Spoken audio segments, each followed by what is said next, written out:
Live from the Washington, D.C. area, it's the Inside Scoop. All the news that our viewers want to know. Now, here's the host. Welcome to Inside Scoop Virginia. I'm Bettina Lawton, and I'm your host. And tonight we are going to talk about what happened last Tuesday in Virginia on the elections. A lot of people were very surprised by what happened. And so if you haven't been paying attention and or living in a cave, let me tell you what the results were, and then we're going to talk about them.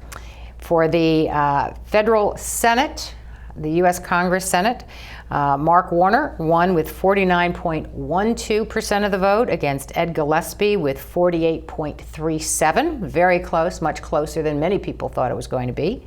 In the 8th Congressional District, Don Beyer won with 63.1% of the vote versus Micah Edmonds with 31.4%. In the 10th Congressional District, Barbara Comstock won with 56.49% versus John Faust, who had 40.35%.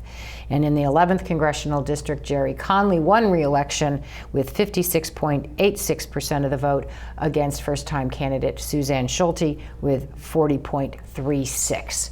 So that's the top line. Can't get more top line than just straight old percentages. But what we're going to do tonight is we're going to delve into it in a much more detailed way. We're going to be talking tonight with Ben Tribbett. He is back again. This, I think, is his second time, maybe his third time on the show.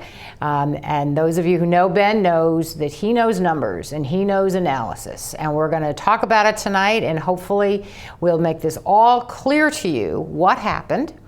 And then the second half of the show, we're going to talk about next year, because as everyone in Virginia knows, we have elections every year. And next year in Fairfax is a huge year for us, with all of the delegates, all of the senators, our board of supervisors, and our school board, and our constitutional officers all up for election. So we're going to see what does Ben think this year's elections portend for next year's, if anything. Maybe it doesn't have any relevance at all, but he's going to talk to us about it. So Ben, thanks for coming. I appreciate you being here. Thanks for having me back. And you've got we have a whole lot of maps that we're going to show, and we're going to sort of run through a bunches of them and explain what you think of them, show sort of graphically what happened. The first one that is up on the map is the Mark Warner statewide, which is pretty shocking when I looked at it compared to the first Mark Warner map, which was largely blue. Well, this map actually comes from the Virginia Public Access Project, which is vpap.org, and a number of our maps tonight are coming from various places, so I'll be sure, and we want to give them credit to where it's due. Exactly. This statewide map shows the state county by county results. Now, we're later going to go into a cartogram that shows the size of the counties in real numbers, where the Fairfax is the largest county in the state. So this doesn't indicate the size of the counties, and that's why it looks so red, is these red counties are not very well populated. Right. But you can see Mark Warner, who dominated in Western Virginia in previous elections, it really came out from underneath him. In 2010, Rick Boucher, who was the congressman from Southwest Virginia, lost re-election. He was even more popular than Mark Warner. So you could sort of see this coming, but I don't think that the Warner campaign was prepared for how big it came in. And it was really landslide proportions in the western part of the state, which destroyed his margin statewide. He barely won re-election. It took almost every vote he got out of Fairfax, Lawton, Prince William, and the rest of the urban crescent to deliver him across the finish line. Well, and he only won by about 17,000 votes, which was much closer, I think, than most people thought it was going to be. Right. Well, it's very hard in Virginia to win by a large margin when you're getting beat that bad in the western part of the state, because much of suburban Virginia, while it's Democratic 55-45 or 60-40, and it doesn't allow you to make up those margins quickly. You have to get a lot of voters out to make up those margins when you're losing 80-20 in other parts of the state. So he's losing in other parts of the state. Obviously, he didn't get the voters out in Northern Virginia? And he barely won. I mean, let's look at the next one, because that is that funky little map you called a cartogram. Right, this is the cartogram, and this one was put together by Nick Kessler. He was circulating it online. And this is a map that shows the size of each county. So you can see Fairfax County there, the largest county in the state in Northern Virginia. See those two large counties right to the south and west of Fairfax. Prince William is blue, just barely for Mark Warner, and Loudoun County is red, just barely red for Ed Gillespie. And so those two essentially canceled each other out. And it was Fairfax and inner northern Virginia, plus the majority African-American cities downstate versus the rest of the state. That was really what offset each other. Okay. And those small blue dots you see are mainly college areas. You'll see a few little blue dots in there for Charlottesville, for Williamsburg, for Harrisonburg, where there's universities.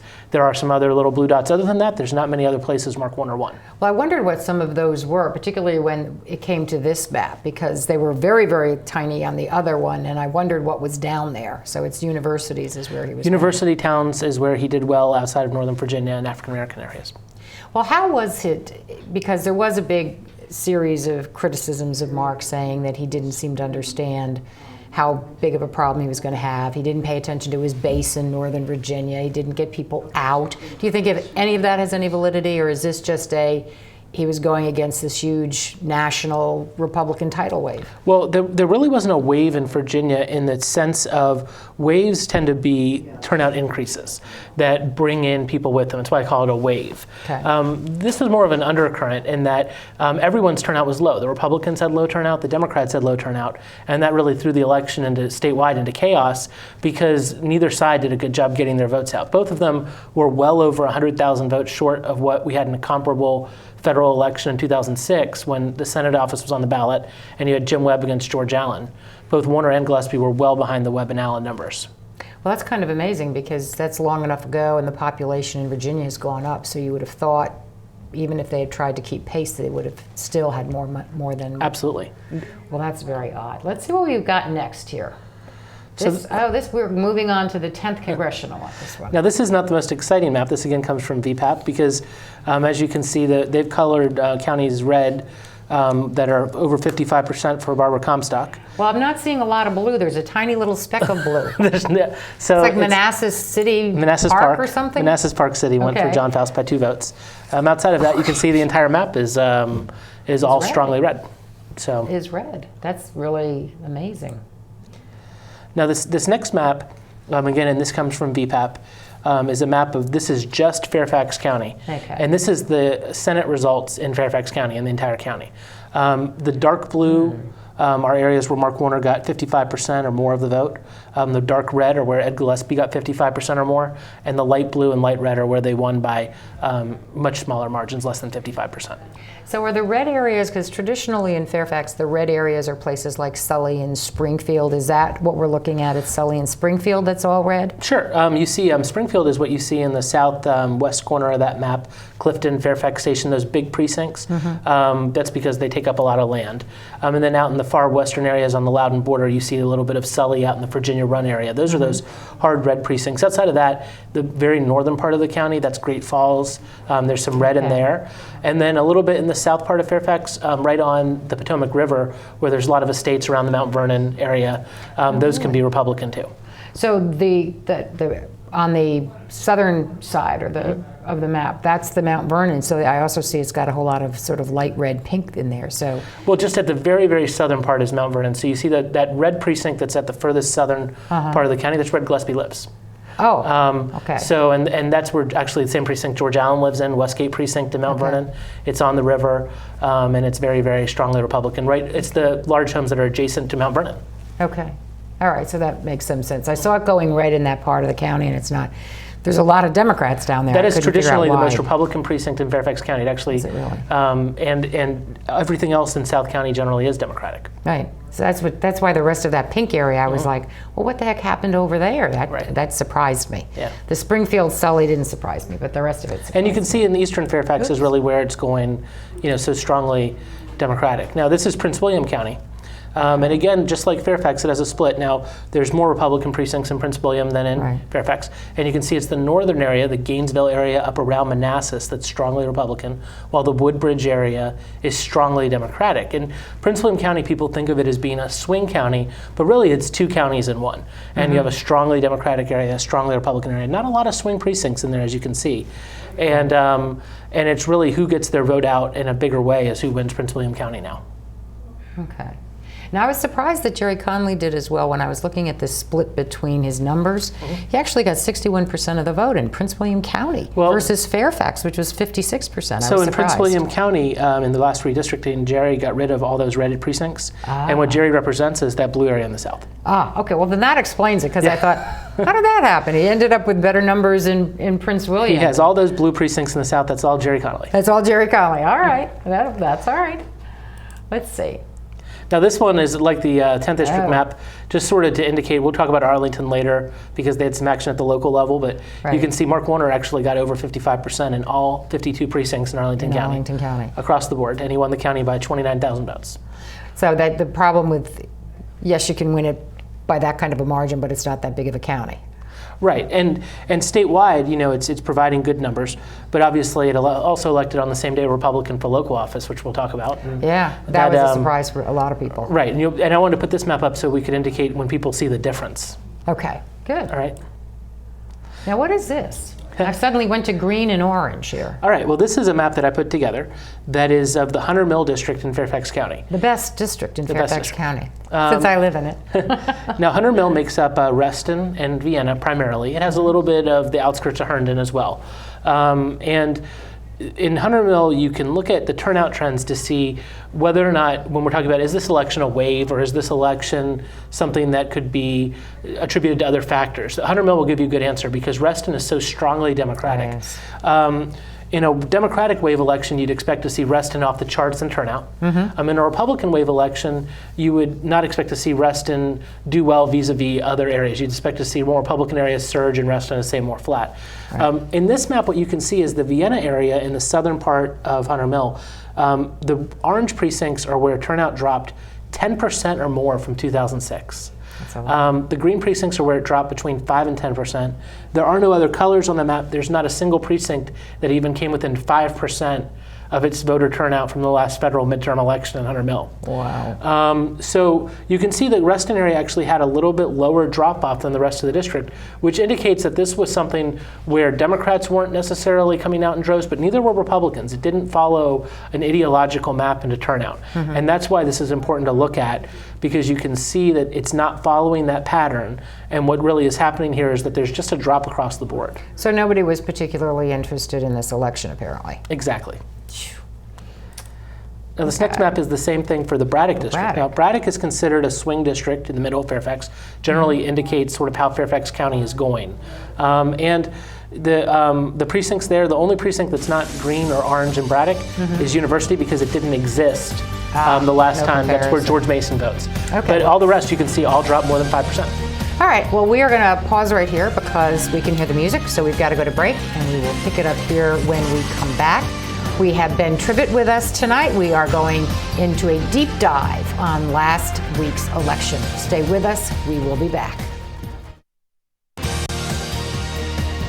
We're back to the Inside Scoop. Here again, we're back. Saving for retirement might be easy for some folk, but for others, it might take a little more work. And for those who haven't started, there are still things you can do to catch up. Oh, that is good news. Like getting out from underneath past debt. And don't get wrapped up with high-interest credit cards. Get you some eyes. Be diversified with your investments. Don't put all your eggs in one basket. Your financial goals are not out of reach. The choice is clear. For a happy ending, choose to save. Everyone with alcohol and drug addiction is in the same boat.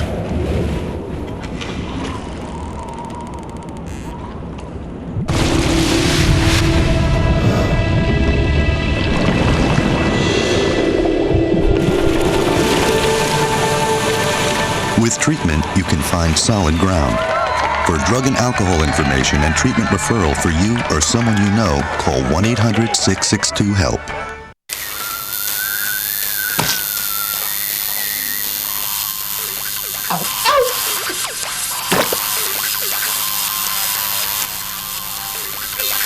Dude, are you sure you want this tattoo? Because just do it.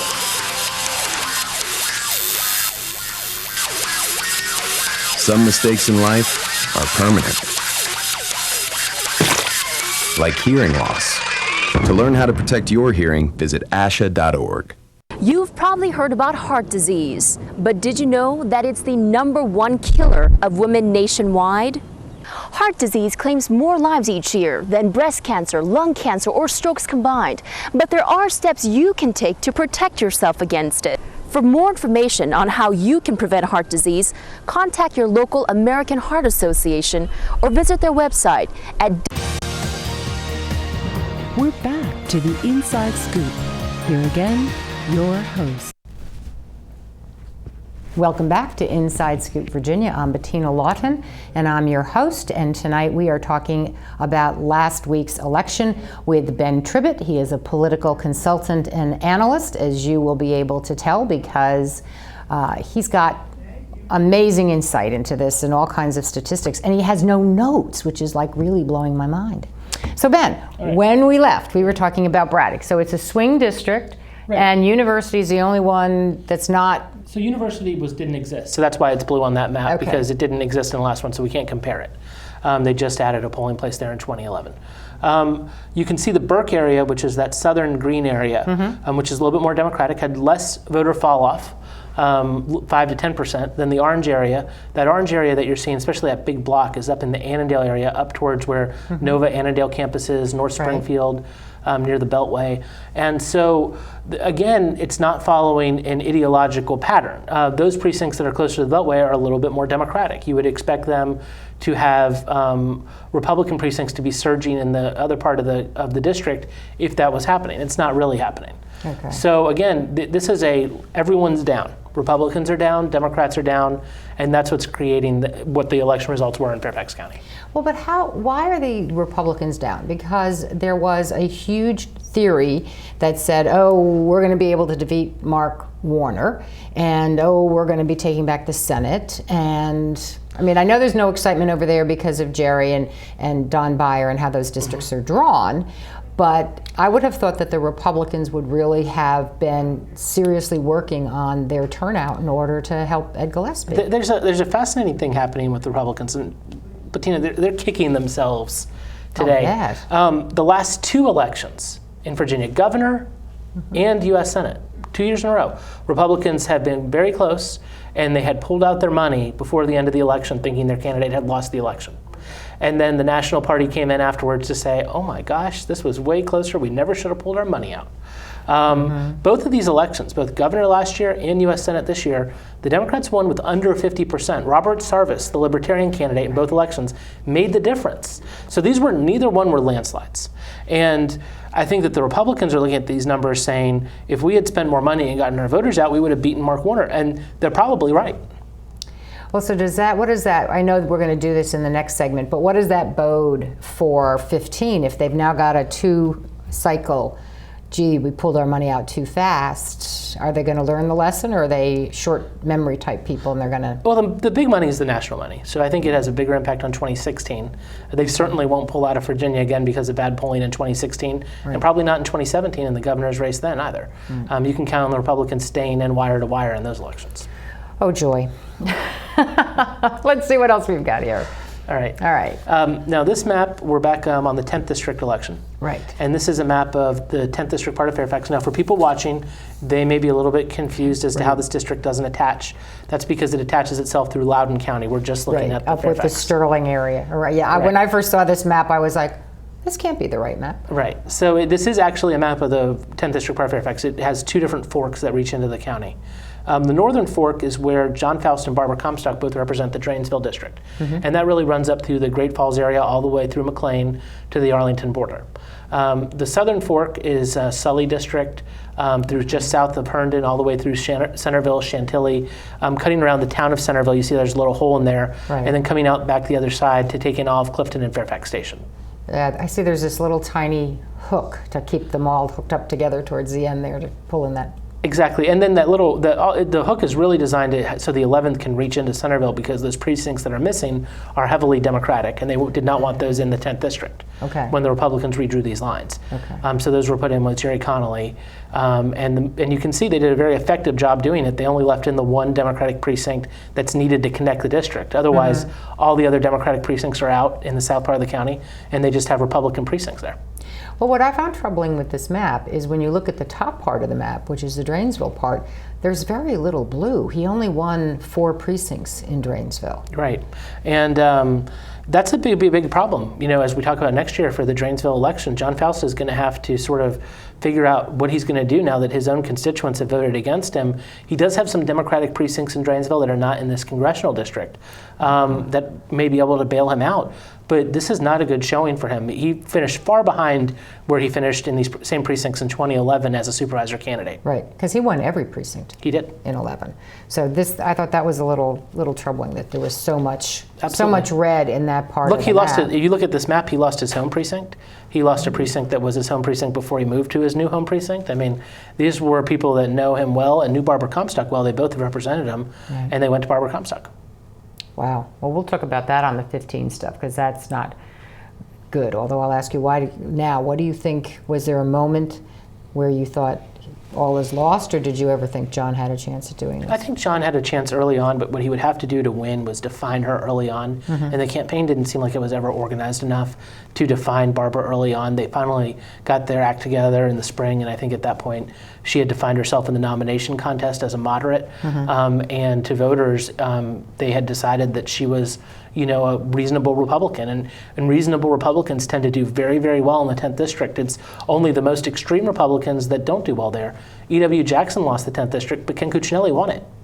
So, you know, you really have to be, if you're thinking about how extreme do you need to be to lose the 10th, you have to be E.W. Jackson. Ken Cuccinelli's moderate enough to win it.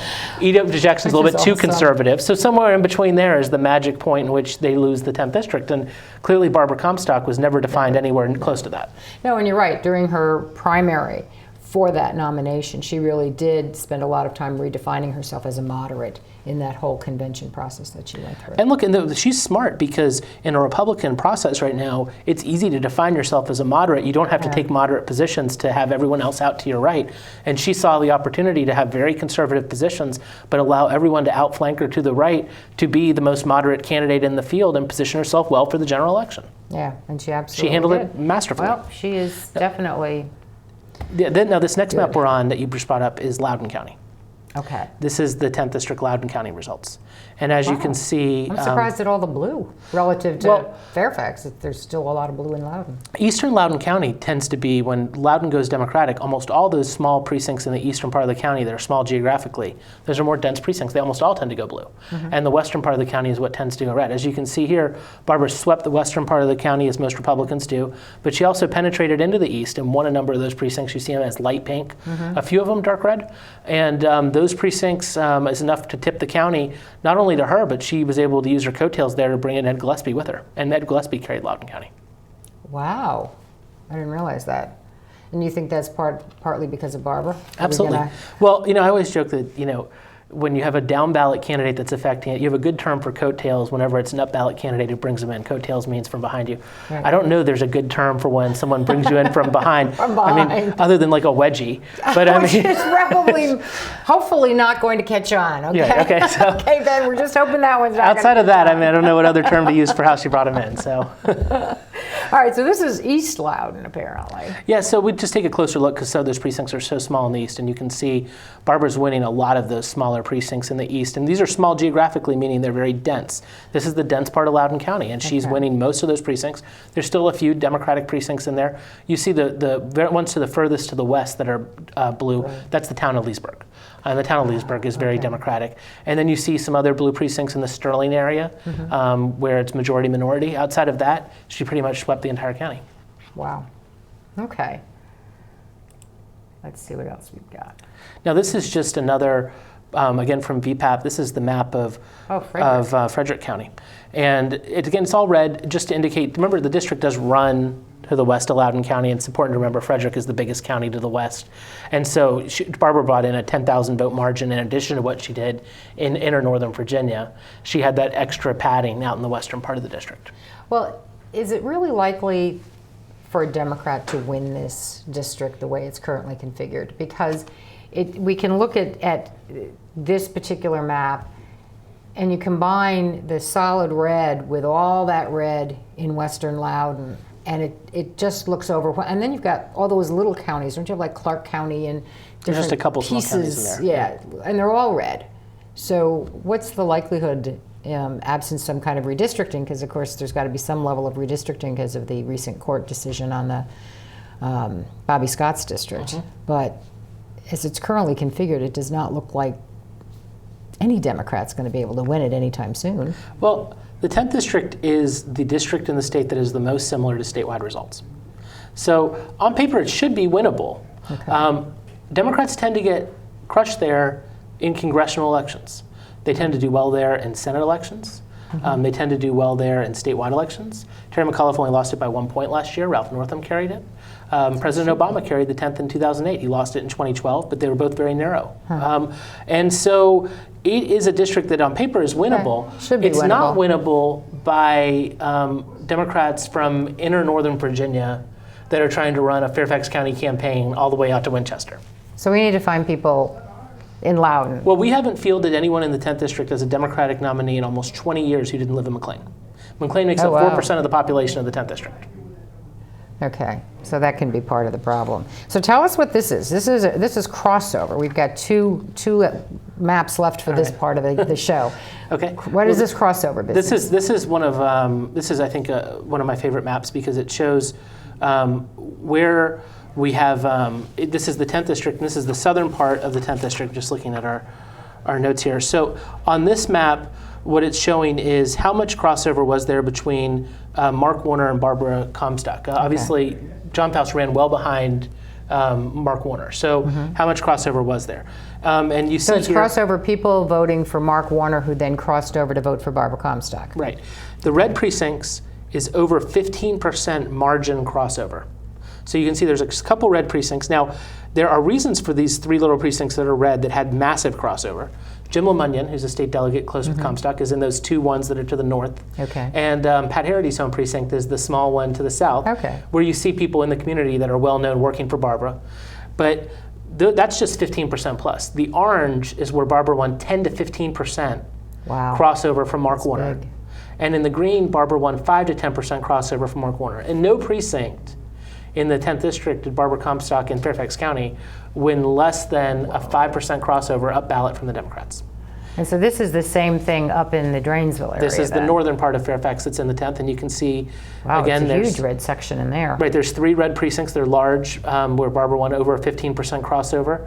And then you can see eastern McLean, and then out in the further part of Great Falls was in the 10 to 15 range. And then there's a few precincts where John stayed stronger and was kept it to 5 to 10. But again, even in his own district, he couldn't match Mark Warner's numbers in a single precinct. Wow.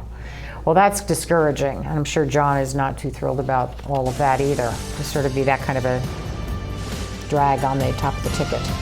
So, well, we are going to switch when we come back. We are going to take a break, and when we come back, we are going to talk about next year, because as we said at the top of the show, we've got everybody running next year, so we'll talk about what this portends. So stay with us. We've got some messages, and then we will be right back.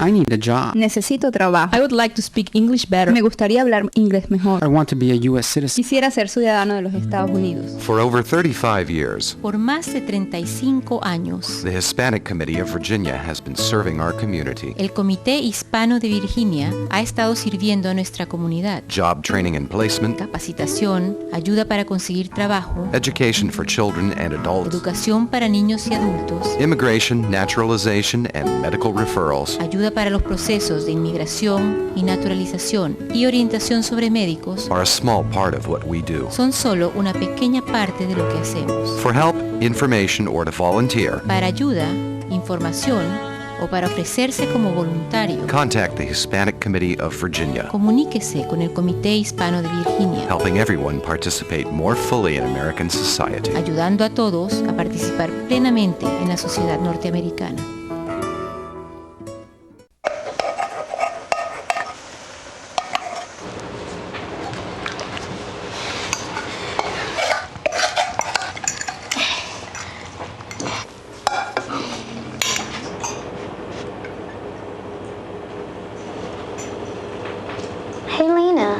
Where's yours?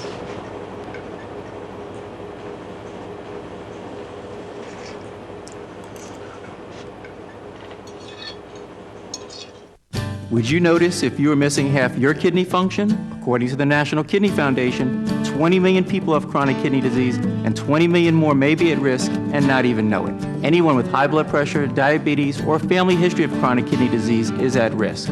Early diagnosis is vitally important. To get the whole story, talk to your doctor and visit the National Kidney Foundation at kidney.org or call for a free brochure. Because when it comes to chronic kidney disease, you might not know the half. We're back to the Inside Scoop. Here again, your host. Welcome back. I'm Bettina Lawton. I'm your host, and tonight we are talking about elections. We just spent a while talking about what happened last week. Now we're going to hop forward and talk about 2015. We have with us tonight Ben Tribbett. He is a political consultant and analyst, and hopefully you'll be able to continue to keep up as we sort of skim right through all of this analysis. So, Ben, 15. All right. We've got our first map is something called ticket strengths in South Fairfax, and they'll put that up as soon as they adjust everything. There this is a map that still has to do with this year, but I think it portends to next year. Okay. And this shows, it's a similar map to the last one. The red precincts voted for Gillespie and Comstock. The blue precincts voted for Warner and Faust, even though there was crossover. And the yellows are the ones where there was a ticket split, where they actually voted outright for Warner and for Comstock. Both carried the precincts. You can see the Chantilly areas where a lot of that action was happening in South Fairfax. That's Jim O'Munion's district. Mm-hmm. He's going to be in a race next year, a more competitive one if a strong Democrat emerges, because his district is full of those swing voters. That strongly red area in the southern part of the county, that's Tim Hugo's district. And that's why Tim Hugo's considered really untouchable, because his district is so solidly Republican. In these elections, you don't see a lot of ticket splitting and a lot of ability for Democrats to make up the numbers they need to win. Okay, and in the southern part of the county, in that red part, is that also Dave Albo's area? Because he's usually Dave Albo just reaches just to a couple of those precincts. Okay. He's mostly in the 8th. Okay. And is there any prospect? I haven't heard about anybody running against Lemunion. Have you heard anything about there's people that have mentioned their names to the caucus, but I don't think anyone's emerged yet and actually announced. Okay. Yeah, I hadn't thought so either. So, all right, let's see what else we've got going here. So this map is same area, obviously, which is like about the 10th district. And I just like this one because it showed in the last map where you saw the red and the blue, this allocates the yellow precincts to whether Warner or Comstock got more votes. Because they were both leading the ticket. And you can see a lot of the yellow areas turn red, a few of the yellow areas turn blue. And you can see where they are, where if you had to make a decision of which side is a little bit stronger there, you can see the Chantilly area, Democrats are a little bit stronger. The swing areas out to the west, the Republicans are a little stronger. Okay, and that's no surprise. Right. Although it might be encouraging if somebody's thinking of running against Lemunion to know that that area tends towards more, a little tiny bit towards blue. Right. Okay. This is the same thing for the northern part of the 10th district. Again, you can see yellow precincts are ones carried by Comstock and Mark Warner. Blue was Faust and Warner, and red was Gillespie and Comstock, the Republican ticket. So, and if you a lot of ticket splitting there. A lot of yellow. Splitting. A lot of yellow. A lot of people voting for Mark Warner and then voting for Barbara Comstock in that area. Which is kind of an odd split because, I mean, Mark is not liberal by any means, but he's certainly not. But I guess that goes back to what you were talking about how she repositioned herself as a moderate. Right, she was since he ran as a moderate. When John failed to define her is when he lost every one of those yellow precincts. Yeah. Okay. The next map shows the same thing, again, allocating if they were yellow, whether Comstock or Warner were stronger. You can actually see Comstock's actually stronger, most of them. Yeah, absolutely. That's discouraging. That's got to be discouraging because before we switch over to John here, or to Arlington, that's got to be very discouraging for John Faust. I mean, we talked a little bit about it in terms of this coming year, but he's up for supervisor. And 4 years ago, he won every single precinct. But this map does not bode well for John. No, it doesn't. And what you see in these types of results oftentimes is that in 2011, when John won every precinct, he had an extremely weak opponent. Yeah, and so these types of maps that show and results that show weakness would tend to draw in stronger opponent. And that's part of what will drive this is if John has an opponent who can raise a lot of money and sees this as a vulnerability, it's going to be a much tougher re-election than last time when he sort of had a schlub running against him. Right.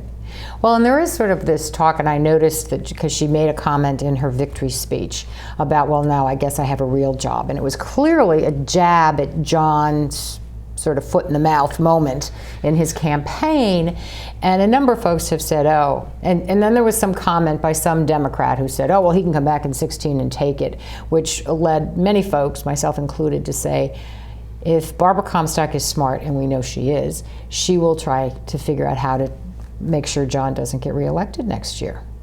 I don't think Barbara's too concerned about John Faust coming back in 2 years. Even in a presidential? I think she'd be concerned with other opposition. I think after what she did to him this time, John was a very strong candidate coming in, but now she's defined him. Yeah. And she defined him in a way that was, his negatives were very high at the end of this election. So I think she'd probably embrace a rematch because she's already defined him. She would much rather not face someone who was undefined, who had a chance to define a much more positive image. Oh, it's an interesting thought. Maybe they could find somebody out in the western part as opposed to McLean. Could we just maybe we could start with not McLean. Maybe if we can get to Great Falls. That's half a mile out the road is, I'm not sure that gets us there, Ben. Just make some progress. Just working our way out. Well, let's talk Arlington, because Arlington, we didn't talk about Arlington much, the local at all, in the last segment about this year, but the Democrats were unable to take back that board seat. Well, you remember the map we saw earlier with Mark Warner over 55%? Yeah, he had all the blue. It was all blue. Yeah. There was nothing that was under 55%. Well, this is the same map, but this is the Arlington County board race down ballot. And as you can see, there's only 4 precincts in the entire county, right on 4 Mile Run, that were over 55% for the Democratic candidate for county board. Wow. The green precincts narrowly went for the Democrats. The orange precincts narrowly went to the Republican. And those red precincts that you see were over a 10-point victory for the Republican Party. That's phenomenal in Arlington. I mean, they haven't had a Republican on the board, apart from the current fellow who won in a special, in decades. I mean, they've had a couple Republicans that slipped through in special elections, but then immediately you knock lose. them out. They immediately lose. And that's what they thought was going to happen. They hoped was going to happen this time, absolutely. And he said obviously, he wanted a blowout. Wow. So what happened? What happened? There's a lot of issues going on in Arlington County. I mean, the Arlington County board is insular, arrogant, doesn't listen well to the community, insults people when they disagree with them. I saw just after this election was over, one of the board members was quoted saying he couldn't understand how this happened. He needs to analyze it. Another one said that the people who are against the streetcar in Arlington County, they're like climate science deniers. These are Democrats that are crossing over it. Oh dear. To win them back into the fold, comparing them to climate science deniers is not the way to go. No, I mean, and they just don't get it. If you go to the next map, Bettina, too, this is the one that's just stunning. This is the crossover in Arlington County, all right? Those yellow precincts, there was more than a 70% crossover. In other words, if Mark Warner won by 40 points, the Republican won by 30. There was more than a 70-point crossover. The red precincts, there was a 60 to 70% crossover. In the purple precincts, 50 to 60. Blue, 40 to 50, and in the yellow it was under 40%. The lightest of all of them, I'm sorry, in the green it was under 40%. The lightest of all of them was I think a 28-point crossover, was the smallest crossover in the county. The largest was an 82-point crossover in a neighborhood called Arlington Forest. And in Arlington Forest, besides all these other macro issues, they also have a local park where the Arlington County Board is talking about taking the park and converting it into affordable housing right in the middle of the neighborhood. Good heavens. And so between those two things, Arlington Forest exploded. I think it went for Mark Warner by 55 points and John Weistat by 27.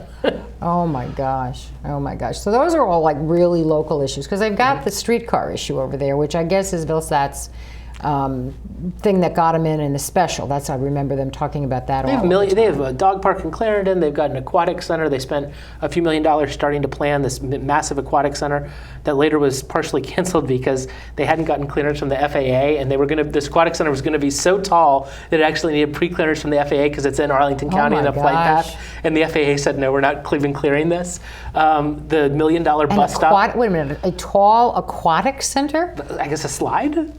A water slide? I don't know. Oh, okay. It apparently has like a pools? lazy river in it. And I mean, all these things at taxpayer expense. And then the $1 million bus stop on that got so much attention. And of course, Arlington County did respond to that $1 million bus stop and came out and said, we're going to study this, and had a major press conference a few months later to say they had solved the problem with the $1 million bus stop. They were fix it.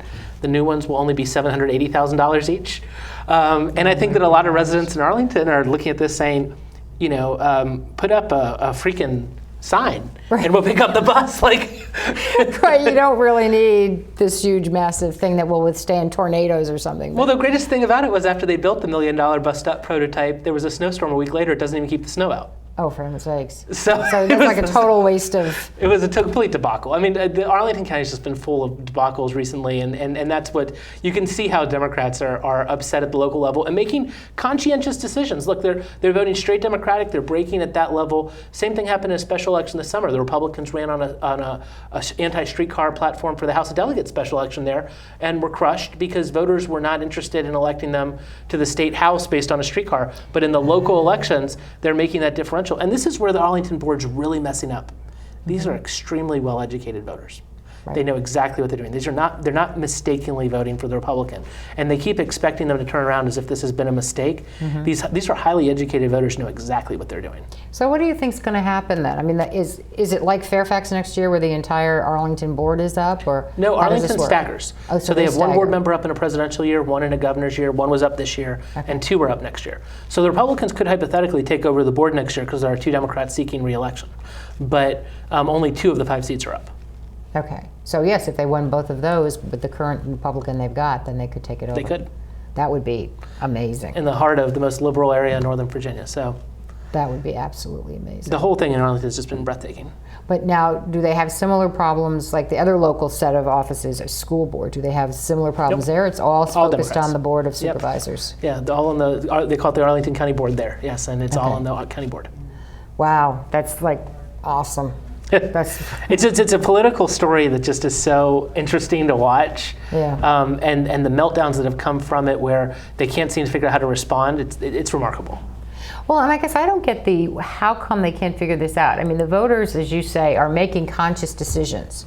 They are voting Democratic, except when they come to the Board of Supervisors. And if you have clearly delineated issues of you are wasting our money, your planning apparently is flawed someplace, particularly with that ridiculous bus stop that the snow drips down on the seat you're supposed to be sitting in.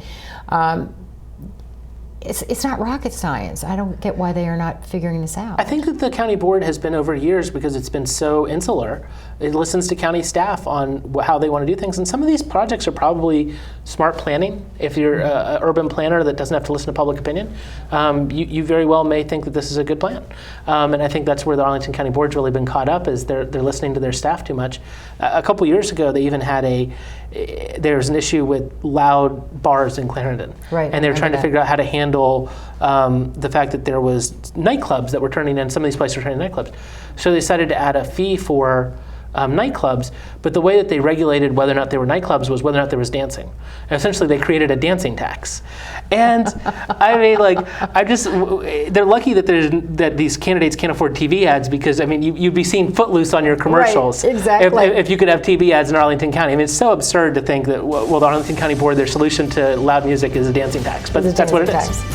Oh my gosh, how very Southern and conservative. We can't dance in our county. Next thing you know, the liquor will be gone.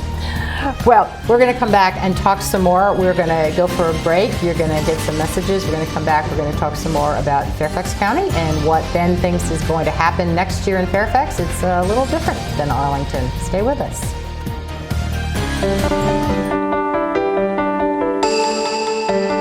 I helped turn my child's public school into a whole new kind of school. One with a curriculum that really motivates kids. One that has extended hours, 6 days a week, year-round. With loads of academic, cultural, and recreational activities. One that has support services like medical and dental right there. A school where parents' involvement is encouraged. Where teachers have more time to teach. And students are excited about learning. There's just one problem. My child doesn't ever want to come home. You can help turn your school into a community school for excellence. Find out how. Call 1-877-LOVE-TO-LEARN. It's coming. Right to your neighborhood. And when it does, you may be surprised.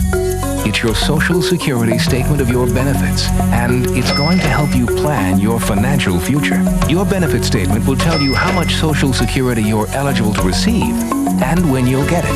Then you'll know how much you need to save for retirement, because that's coming too. The future is in your hands. Choose to save. The toxic fumes from this meth lab are seeping into Jamie's sinus cavity. Ammonia vapors invade her throat. Toxic gases fill her lungs. Jamie's body is deteriorating. And she doesn't even know it. Jamie, dinner. So, who has the drug problem now? Find out how meth affects you at drugfree.org/. We're back to the Inside Scoop. Here again, your host. Welcome back. I'm Bettina Lawton, and I'm your host. And we are talking with Ben Tribbett, a political consultant and analyst. And we are talking about 2015. But we're going to go to early 2015. We're going to go to January 6th, 2015, which is the date that was set today for the special election to replace Barbara Comstock in the Virginia House of Delegates. So we've got a whole series of slides on that district. So Ben, tell us what we're looking at here. Right. Well, Barbara Comstock's district runs through McLean and Great Falls out to Loudoun County. Loudoun County precincts are only a third of the district, but they're really the key precincts in the district because Great Falls is so solidly Republican and McLean is competitive. That the Loudoun County precincts, a Democrat has to win Loudoun County precincts in order to carry the 34th district. In fact, a couple years ago in the Romney-Obama election, this was the only district in the state when you added up all the precincts, not a percentage tie, a raw vote tie between Romney and Obama in the district. Wow. So Loudoun County voted for Obama in this district narrowly. Fairfax County voted narrowly for Romney. So really, if you're a Democrat, you must carry Loudoun County to have a chance in this district. I never realized that. This slide shows these are the 7 Loudoun County precincts. And the dark blue is, or sort of the more neon blue, is where this is the presidential election, where President Obama won by more than 10%. 5 to 10% in the blue, and the light blue less than 5%.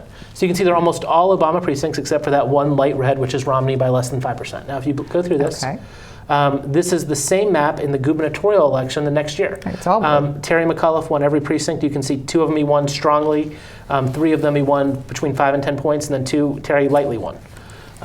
This next map, the lieutenant governor's election, E.W. Jackson, you can see 5 of the 7 precincts.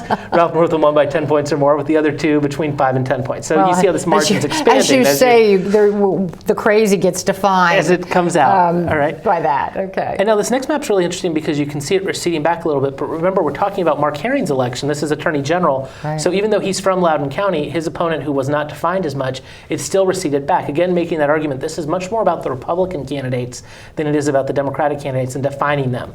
Because in this case, even though Mark Herring's from Loudoun, he only won 3 precincts with over 10%, but he did carry all 7. Right, and as you say, his opponent wasn't as well defined, and was in fact very conservative, but compared to E.W. Jackson, he looked like a moderate. You know, I mean, it's like some people say compared to certain radio hosts, you look like a model, you know, like it. That was Mark Robinchain was benefiting from that the entire election. Right, you know? Exactly. So now this is last year's delegate race, right? This is when Barbara Comstock ran against Kathleen Murphy.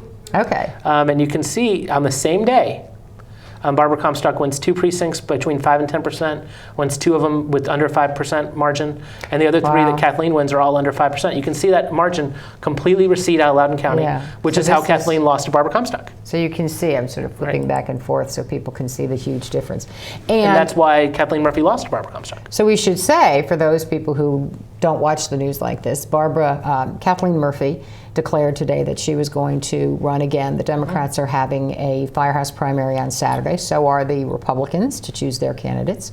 And then the election is January 6th. So this is what happened to Kathleen when Terry McAuliffe was running. Right. And then if you skip to the next slide, let's see what we have this year. Yeah, this will show what happened this year. So this is Mark Warner, and you can see there's a couple precincts where Mark Warner wins by more than 10%, a couple where he's 5 to 10, a couple light, and then that one precinct that's barely to Gillespie. Right. Now let's look at Comstock and Faust on the same ballot, same day. Same ballot, same day. Wow. And every precinct goes to Barbara Comstock. The one on the east goes to her by more than 10%. You can see the rest between 5 and 10 or under 5. she sweeps every single precinct. Wow. Which is why I think today, it was strange in the announcement article that Kathleen Murphy was still talking about Barbara Comstock. Right. Because she's the most popular Republican in the district. And hopefully, I like Kathleen. Hopefully someone will sort of get a hold of her and say, hey, you're not running against Barbara Comstock anymore. Mm-hmm. And if you want to win, you need to start defining your opponent this year and not talking bad about the candidate who just swept almost every precinct in your district. Well, and the people who are running, the Republicans, at least, and I don't keep track of Republicans, so maybe they are well known within the Republican Party, but I've certainly never heard of, there are two guys who I guess are going to be competing on Saturday, one of whom I know is a veteran, the other one I don't know anything about. But it would seem, based on our conversation earlier, that one of the things that Kathleen needs to do is get out there and define those people early, since nobody knows them. Absolutely, and I think that Republicans have put the election in January rather than in December because they have candidates that have no name ID, and they need to build it out. But that's an advantage for the Democrats as well if they can define them. If they fail to define these candidates, the Republican will probably win. If they do, or if they're successful in defining the candidates, you can see in those results the Democrats can win this district. But they have to define the Republican. But then Kathleen has to redefine herself because, as you said in the Post article, she was still talking about Barbara Comstock. She wasn't doing the right thing today. Wasn't off to a good start. Okay, so she's got to work that through. Yes. Okay, so let's see what else we've got here, because that's the special that's coming up, and then whoever wins that gets to run again in the fall anyway. So it's like the never-ending elections in Virginia. This is starting to transition back to the November election in 2015. Obviously, all the Board of Supervisors is up for election. There's a couple of competitive seats. Drainesville with John Faust could be competitive. We have to see who runs.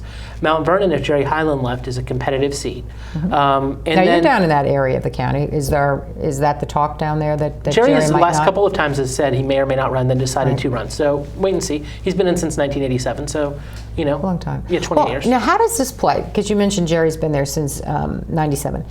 87. A lot of the people. I was in second grade. That you were. I was practicing law. The board, there was this big anti-incumbent wave. Our board, with very few exceptions, and the exceptions are largely the Republican members, have been there for a long, long time. What do you think, is that going to have an impact in Fairfax County? That they will get caught up in sort of this, because they're also, the majority of the board is Democratic. Sure, it always could. There's not as many issues going on in Fairfax. I mean, for example, the Arlington streetcar actually runs into Mason District. There's no outrage in Mason District over the streetcar. So you have to have issues to sort of create that turnover. And right now in Fairfax, there's not a lot of things that are going on that are going to create a lot of consternation, which is why I think that the competitive races will mainly be in these swing districts, Drainesville, Mount Vernon, and then the one that's on our screen here, this is Braddock. And Braddock is the perennial swing district in Fairfax County. John Cook's now won it twice in a row, once in a special, once in a general, with about a 1% margin over the Democratic candidates. And this is a map of his 2011 election against Janet Olezak. You can see there's 4 precincts there where Janet won by more than 10%, the blue ones. 3 where John won by more than 10%, the red ones. And then the rest of the district is all within 10% of the vote, with the orange being narrowly to Cook and the green being narrowly to Olezak. So these are about 50-50 districts. You can see Olezak won about half the precincts, Cook won half. He prevailed because he won his by a little bit larger than what she won hers. And that's what you'll see probably again in Braddock this year with a challenger to John Cook. It'll again be an extremely competitive race. Do you think that's going to be the one to watch in Fairfax? It always is, unless you see action in other districts that are on local issues, because it's such a competitive district. And is it competitive, or it's competitive because it's sort of evenly split Democrat-Republican. Are there issues in Braddock? At a local level. There's not a lot of issues in Braddock, and it's split at a local level. In more national elections, it's more Democratic. It's more like 55-60% Democratic. But Braddock had a Republican. How are we getting this fall off then over to, because Braddock was represented, so it's just lighter turnout, because they were represented for years by Sharon Bulova. Right, but she was rarely contested, and in those cycles you would see Tom Davis would always carry Braddock district. So it's really a district that swings back and forth. They had a Republican school board member. In fact, this map from 2011 almost exactly mirrors the 07 school board map in Braddock when Tessie Wilson won re-election by 1% as a Republican. Again, almost the exact same precincts with the exact same margins. So it's a very competitive district in local election years. And sometimes, unless the Republican's defined. Last time in the school board election, the Republican was defined as sort of more crazy, and the Democratic candidate easily won the school board seat on the same day. Right. Speaking of the school board, I mean, there's been a lot of contentious stuff with the school board, both within the school board itself on a whole variety of issues. Absolutely. And then, of course, between the school board that got very, very aggressive vis-a-vis the Board of Supervisors earlier this year. I was frankly amazed that they came out attacking them when it's the Board of Supervisors that allocates the money to the budget, and the school board people were kind of yelling at them publicly and on social media and all these other kinds of things. So what about the school board? Are there going to be some contested races there? Absolutely. Are people going to... But you know, what's interesting in Fairfax is the parties nominate at the committee level. Right. So the voters really don't get a say. I think it's something that needs to be reformed.